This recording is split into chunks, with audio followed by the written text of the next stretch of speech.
वैवस्वतो राजा। चाणक्य कहते हैं क्रोध ही यमराज का रूप है। वैवस्वतो माने यमराज। यमराज कौन है, कहां है? तो चाणक्य कहते हैं क्रोध ही यमराज है। यमराज का दर्शन करना है, क्रोध को देख लो, वही यमराज का रूप है। क्योंकि यमराज भी आता है तो मारता है और क्रोध भी आता है तो मारता है। चाणक्य ने कहा है, ये चाणक्य नीतिकार देखो यहां दर्शन दे रहे, कान में कुंडल, सिर में चोटी, मस्तक में तिलक, एक अंगुली उठी हुई कि सावधानी से प्रवचन करना, इस लोग गलत मत बोलना, मैं मौजूद हूं, सही बोल रहा हूं, तुम चिंता मत करना। हाँ, क्रोधो वैवस्वतो राजा। हे चाणक्य देवता, तृष्णा वैतरणी नदी। क्रोध करने से स्मरण शक्ति कमजोर हो जाती है। जिनको गुस्सा ज्यादा आती है ना, उनकी मेमोरी वीक हो जाती है। जो प्रसन्न रहते हैं, खुश रहते हैं, हंसते हैं, उनकी स्मरण शक्ति स्ट्रांग हो जाती है। कृष्ण भगवान हंसते थे, इसलिए उनको जिंदगी में कोई बात भूलती ही नहीं थी, सब याद रहता था। हंसने से माइंड रिचार्ज होता है, बॉडी रिचार्ज होती है, हंसने से पूरी बॉडी की सर्विसिंग हो जाती है। लेकिन इस दुनिया के अंदर रोना आसान है, टेंशन करना आसान है, हंसना बहुत कठिन है। और जिसने हंसने की कला सीख लिया वो समझ लो बहुत बहुत बुद्धिमान हो जाता है। हंसना सीखो।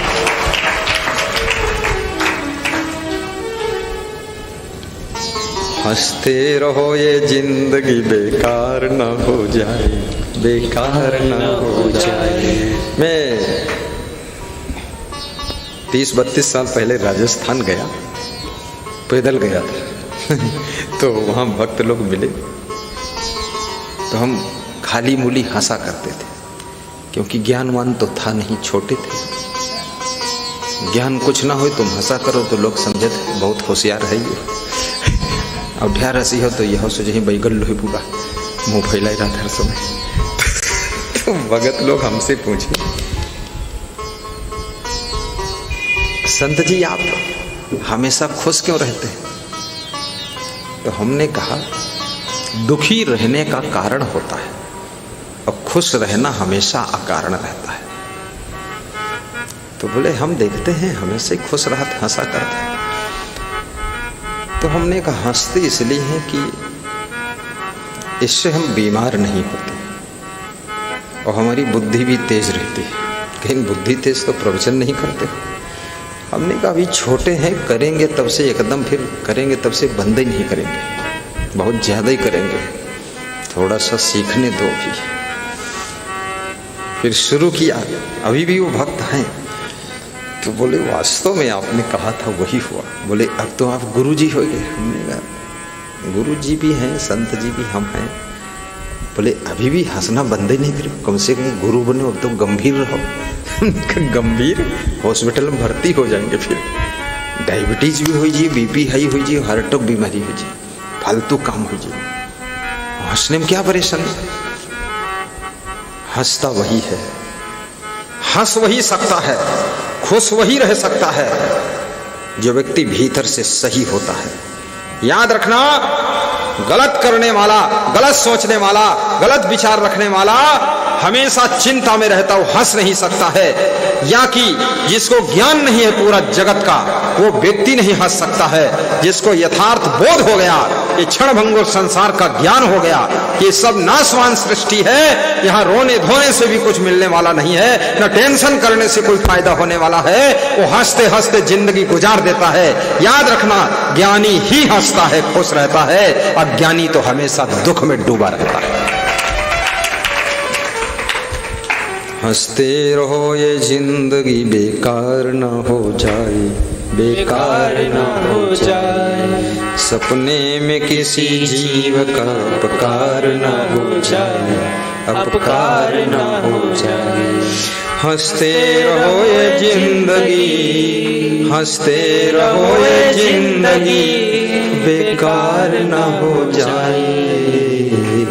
सपने में किसी जीव का अपकार न हो जाए, अपकार न हो जाए। सपने में किसी जीव का अपकार न हो जाए, अपकार न हो जाए। हंसते रहो ये जिंदगी बेकार न हो जाए, बेकार न हो जाए। और हंसाना भी चाहिए दूसरों को। अपने पति को भी हंसाया करो, पत्नी को भी हंसाया करो, गुरु को भी हंसाया करो, चेलों को भी हंसाया करो, बेटे और बहू को भी हंसाया करो। किसी को फंसाया न करो, हंसाया करो। ऐसी बात कहा करो उनको हंसी आ जाए, खुश कर दिया करो। जब तुम घर में न रहो तो घर वालों को लगे कि घर में कोई सदस्य की कमी है। तुम्हारी याद करें लोग, इंतजार करें लोग, घर सूना लगे तुम्हारे बिना।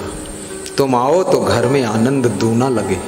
ऐसा स्वभाव बनाओ, ऐसा वाणी बोलो, ऐसे ढंग से रहो, हंसी खुशी का माहौल पैदा करो। गलतियां न किया करो, नाराज मत हुआ करो, खुश रहा करो। जो भी भोजन बना है प्रेम से खा लिया करो। ज़्यादा मिर्च पड़ जाए तो ऊपर से मीठा लड्डू एक खा लो। ज़्यादा मिर्च होगी कान में निकल जाएगी। नमक ज़्यादा हो थोड़ा कम दाल खा लो, लेकिन उसके लिए भी बहुत नाराज मत हो। धीरे से प्रेम से समझा दो, संतुलन बनाए रखो। यहीं से शांति और अशांति का जन्म होता है, सुख और दुख की शुरुआत होती है।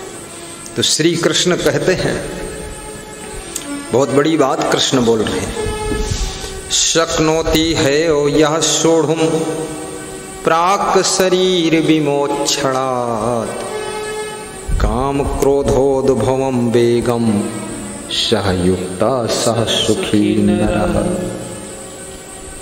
सहयुक्ता सह सुखी नरः। शरीर के नाश होने से पहले पहले अर्थात मरने से पहले अर्थात जीते जी अर्थात जिंदा में ही अर्थात अभी ही जो इस शरीर में उत्पन्न हुए काम क्रोध लोभ को जीतने में समर्थ हो जाता है। जीतना है, इनसे संग्राम है। ये महाभारत युद्ध हो रहा है। ये कौरव दल है, दुर्गुणों का कौरव दल, बुराइयों का कौरव दल, जिसका नेतृत्व अभिमान रूपी दुर्योधन कर रहा है। ये दुर्गुणों का कौरव दल इस आत्मा रूपी अर्जुन को ललकार रहा है। और ये 5 ज्ञानेंद्रियां पांडवों की तरह, और कृष्ण वे आपकी तरफ से नेतृत्व कर रहे हैं। कृष्ण यानी कोई सद्गुरु आपको मार्गदर्शन कर रहा है। और जिसके जीवन का मार्गदर्शन कोई सद्गुरु करता है, याद रखना ये कौरव दल उसको पराजित नहीं कर सकता है। दुर्योधन जो अहंकार का रूप है, ये खुद मारा जाता है, क्योंकि कृष्ण के मार्गदर्शन में चलने वाले लोग, कृष्ण के पथ पर आगे बढ़ने वाले पांडव और गुरुदेव के मार्गदर्शन में चलने वाले भक्तगण इस दुर्गुण रूपी दल को, कौरव दल का विनाश करते हैं और महाभारत को जीत करके शांति रूपी साम्राज्य को प्राप्त करते हैं। ये काम क्रोध लोभ मोह, थोड़ा संतोष भी करो। संतोषम परमं सुखम यदृच्छालाभ संतुष्टो द्वंद्वातीतो विमत्सरः शमः सिद्धावसिद्धोऽपि च कृत्वापि न निबध्यते शान्तुल्यं तपो नास्ति न संतोषात् परं सुखं न तृष्णाया परो व्याधि न च धर्मोदया क्षमा संतोषामृतृपतानां तत् सुखं शान्तचेतसां न च तद्धन लुब्धानां इतश्च एतश्च धावताम् गोधन गजधन बाजधन और रतन धन खान जब आवे संतोष धन सब धन धूरी समान। संतोष भी आपको सुख देता है। सुबह से शाम तक मेहनत करो, जो फल मिले उसमें संतोष करो। कल फिर मेहनत करो, जो गाड़ी है तुम्हारे पास उसमें अपने आप को सेटिस्फाई भी करो। जो आपका परिवार है उसमें अपने आप को संतुष्ट कीजिए। असंतुष्ट रहोगे पीड़ा बन जाएगी, संतुष्ट रहोगे उनके साथ में बीड़ा का संगीत पैदा हो जाएगा। काम क्रोधोद भौम बेगम। कृष्ण कहते हैं अर्जुन, जो मरने से पहले काम क्रोध को जीत लेता है वही सुखी होता है, और वही योगी है, वही साधु है। योगी माने साधु, महात्मा। साधु यानी तुम, साधु यानी हम, योगी साधु। काम क्रोधोद्भूम बेकम। गृहस्थ भी यदि क्रोध को जीतता है तो भी 50% संत है। पेंट शर्ट में, साड़ी सलवार में वो संत बनकर बैठा हुआ है। ये महिलाएं भी थोड़ा थोड़ा संत है, अन्यथा ये संत के दर्शन नहीं करती। ये पुरुष भी थोड़ा थोड़ा संत रूप है इनका। इसलिए जब तुम काम क्रोध को जीतते हो तुम्हारे अंदर संतत्व पैदा होता है, फिर शांति प्राप्त होती है। और ये काम क्रोध लोभ मोह बीज रूप में सुप्त अवस्था में सबके भीतर छिपे हुए पड़े रहते हैं, और इनको जीतने के लिए नित्य प्रति सत्संग की आवश्यकता है। मोबाइल के यूट्यूब में रोज प्रवचन सुना करो, रोज सुना करो, इससे बहुत ज्ञान होगा, मन ठीक रहेगा, और जिसका मन ठीक है उसका जीवन ठीक है। फिर आप अपनी गुस्सा को भी कंट्रोल कर सकेंगे, आप अपने लोभ को भी कंट्रोल कर सकेंगे, आपका जीवन मंगल में बनेगा, आपके घर में आनंद ही आनंद बरसेगा। इसलिए काम क्रोधोद भौम बेगम सायुक्ता। ये बेग कहा है, कृष्ण ने कहा ये बेग है, आंधी है, हर समय नहीं रहती। आंधी हर समय आती है नहीं, हवा तो हर समय चलती है, लेकिन आंधी हर समय नहीं आती। तो आप तो हर समय रहते हो, लेकिन आंधी जो आती है ये काम क्रोध की, ये कभी कभी आती है। इस आंधी में बहुत से लोग उड़े चले जाते हैं। इस आंधी में बचाव करना है, अपना अपना छप्पर, अपना अपना टीन शेड, अपना अपना सामान संभाल के रखो, बांध के रखो, मजबूती करो, नहीं उड़ा चला जाएगा। ये काम क्रोध की आंधी है, इसमें न जाने कितने नेता उड़ गए, न जाने कितने डॉक्टर उड़ गए, न जाने कितने। एक आंख का डॉक्टर था, नाम नहीं लूँगा कहाँ का था तो पड़ोस का ही, बताऊँगा नहीं, नाम नहीं लूँगा। तो उसके यहाँ कोई मरीज आया इलाज कराने, तो मरीज की पलक काटना था, ऑपरेशन होना था। पुराने ज़माने की बात, मरीज ने कहा बाएं आँख की ऑपरेशन होना तो इसकी पलक काटो, दाहिने की नहीं होना, इसकी मत काटना। बोला दोनों काट दूंगा। पता नहीं डॉक्टर किसकी करना चाहते ऑपरेशन, बोला नहीं कटवाऊंगा। कहना सुनना हो गया तो मारपीट हो गई। तो मरीज भी उठकर खड़ा हो गया बेड से, लपटा लुपटी हो गई, पटका पटकी हो गई। डॉक्टर आ गए, डॉक्टर भी क्रोधी था, डॉक्टर से भी मारपीट हो गई। डॉक्टर को भी लात गुद्दा से मारा उसने, डॉक्टर ने भी मारा। औजार औजार सब अलग लुढ़क गए, पटकी पुटका भगदड़ मच गई। और जिससे मारपीट हुई मैं उसके यहाँ गया था पदरौनी, वो भी उधर का दूर का था। बताया ऐसा डॉक्टर के साथ मेरा हो गया। मैं कहा तुम भी अजीब आदमी हो, डॉक्टर से प्रेम रखना चाहिए, बैर नहीं करना चाहिए, डॉक्टर से लड़ाई नहीं।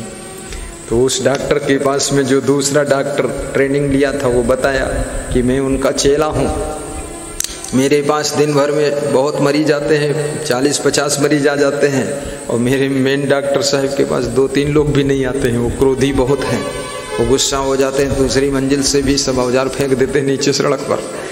ये क्रोध आपको हर जगह फेल करेगा, साधु लाइन में भी फेल कर देगा, नेता लाइन में भी फेल कर देगा। जिन नेताओं को बहुत क्रोध आता है उनकी पार्टी फेल हो गई, और जो लोग सहनशील हैं उनकी पार्टी आगे निकल गई। इसलिए गम खाना सीखो, नहीं तो गृहस्थी भी फेल हो जाएगी और साधुवाई भी फेल हो जाएगी। बहुत जरूरी है गम खाना।